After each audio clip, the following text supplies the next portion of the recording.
Hey everyone, welcome to another mini vlog. বহুত দিনৰ পাছত মই এতিয়া আকৌ ভিডিঅ' এটা দিম বুলি ভাবিছোঁ। যিহেতু ইমান খাসো নহয় ভিডিঅ'টো, মই টাউনলৈ যাবলৈ ওলাইছোঁ।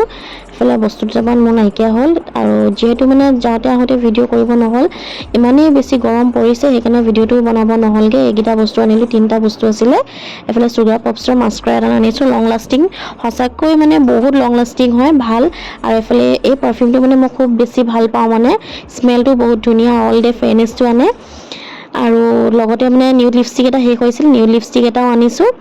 তাৰ পাছতে মানে মই নাইকাত বস্তু এটা অৰ্ডাৰ দিছিলোঁ। কি জানেনে, নাইকাত যিহেতু মই বস্তু এটা অৰ্ডাৰ দিছিলোঁ, আপোনালোকক এতিয়া মই অপেন বক্স কৰি দেখাম। আপোনালোকে সকলোৱে চাব আৰু যিহেতু যোনে ব্যৱহাৰ কৰা নাই, মই ৰিজাল্ট পাইছোঁ, আপোনালোকে ৰিজাল্ট নিজে পাব লগালে। অল ষ্টেপ স্কিনৰ হয় এইটো। আপোনালোকৰ এইটো ব্লুবেৰী হাইড্ৰেটো ৰাখে, টেনিং কৰে আৰু লং লাষ্টিং মইশ্চাৰাইজাৰো হয় আৰু ৰ'দৰ প্ৰটেকশ্যন, ছান প্ৰটেকশ্যন 7 লেয়াৰ আছে।